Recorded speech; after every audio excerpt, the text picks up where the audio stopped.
Hello សួស្តីអ្នកទាំងអស់គ្នាខ្ញុំមូនsorry ពីថ្ងៃណាខ្ញុំផុសនេះហើយខ្ញុំស្ងាត់ដោយសារតែខ្ញុំឆែកបៀឲ្យបងគាត់ច្រើនពេកទៅចឹងទៅវាអស់ energy ប៉ុន្តែថ្ងៃហ្នឹងថ្ងៃល្អថ្ងៃ18ត្រូវជាថ្ងៃ new moon អញ្ចឹងខ្ញុំចង់សួរតើតើនៅ new moon តើមានរឿងអីដែលឲ្យអ្នកទាំងអស់គ្នាដឹងហើយក៏ដូចជាខ្ញុំដែរចឹងណាព្រោះខ្ញុំក៏ claim ទទួលយក positive energy ដូចគ្នាតើតើនឹងស្លឹកបៀថ្ងៃហ្នឹងគឺចេញមកគឺដំបូង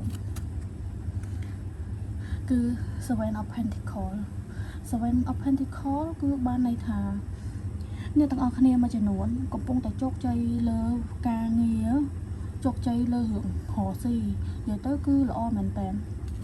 គឺមានន័យថាគាត់ successful លើរឿងការងារមិនថាការងារឬក៏រកស៊ីthìគាត់ជោគជ័យហ្មងគាត់មានលុយច្រើនរហូតដល់មិនសមទៀតតាមខ្ញុំមើលទៅគឺក្នុងបន្ទាប់ពី new moon ហើយគាត់អាចរកបានប៉ុន្តែកំឡុងពេលរយៈចង់និយាយថាមួយរយៈក្រោយមកតែគាត់ធ្វើការនឹងហើយឥឡូវវាចាប់បានជាផ្លែផ្កានេះគាត់ក៏ត្រូវពេល check មើលលើខ្លួនឯងដែរគាត់ត្រូវការតាត្រូវសម្រាប់ខ្លះដូចចេញ Four of Swords នេះចង់មានន័យថាគាត់រៀងហត់នឿយដែរអញ្ចឹងណាទោះឥឡូវគាត់ផ្លែផ្កាពីថ្ងៃ18 New Moon នេះមកគាត់មានធម៌ពលល្អជោគជ័យរឿងការងារអីក៏ដោយប៉ុន្តែកន្លងមកដល់គាត់ខំប្រឹងនោះគាត់បានប្រឹងអស់ពីកម្លាំងកាយកម្លាំងចិត្តពេកធ្វើឲ្យគាត់ហត់នឿយទទួលស្គាល់ថាគាត់ហត់នឿយមែនប៉ុន្តែអត់បញ្ហាទេគាត់ហត់នឿយគាត់អាចសម្រាកបានសម្រាប់ហើយយើងនឹងចាប់ផ្ដើមបន្តទៀតព្រោះដោយសារអីចេញSix of Swords នេះឃើញម្នាក់នេះគាត់ជិះទូកទៅអញ្ចឹងមានន័យថាគាត់កំពុងតែសម្រាប់ហើយគឺគាត់ចេញទៅធ្វើការងារបន្តទៀតគាត់ចេញទៅធ្វើការងារបន្តទៀតចាប់ផ្ដើមរឿងថ្មីហើយតាមដែលខ្ញុំមើលគឺគាត់មាន energy ស្នេហាថ្មីចូលមកដែរនិយាយមែនគឺមានស្នេហា energy ស្នេហាថ្មីចូលមកបន្ទាប់ពីគាត់ហត់គាត់សម្រាកហើយចូលមកវិញគាត់ចាប់ផ្ដើមថ្មីហើយក៏មានរឿង energy ស្នេហាចូលដែរខ្ញុំយល់មួយរយៈនេះអាច energy មនុស្សមួយចំនួនគាត់រៀងbroken heart អាចរៀងឈឺចាប់តិចព្រោះដោយសារអីចាញ់ Three of Swords មកដូចឃើញហ៎ដើរចាក់ទម្លុះបេះដូងគាត់កំពុងតែ break up រឿងស្នេហាអាចខ្ញុំគិតចឹងដូចថាជួបស្នេហាដែលអត់សមប្រកបអីចឹងប៉ុន្តែមិនបាច់ភ័យមិនបាច់បារម្ភអីព្រោះអីវាចេញនេះចេញធូរអោខប់មកដូចថាគាត់កំពុងតែចាក់ចេញអាពីរឿងហត់នឿយនឹងមកទោះដឹងថាគាត់បែកបាក់ស្នេហាគាត់ហត់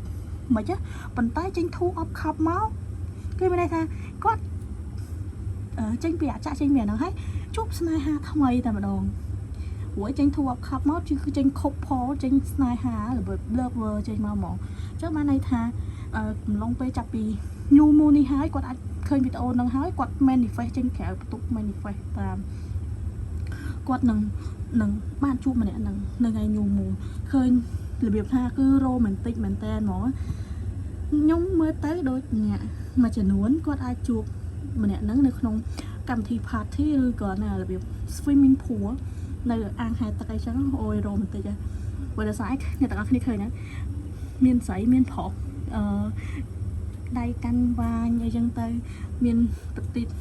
អមដោយមួយភ្លើងទៀនរបៀបថាបែប romantic ហ្មងនិយាយទៅគឺខ្ញុំសង្ឃឹមថាអ្នកចាប់ពីយូរនេះហើយអ្នកទាំងអស់គ្នានឹងជួបស្នេហាថ្មីដែលល្អហ្មងហើយនៅស្លឹកបៀចុងក្រោយគឺចេញ Queen of Swords ចង់និយាយថា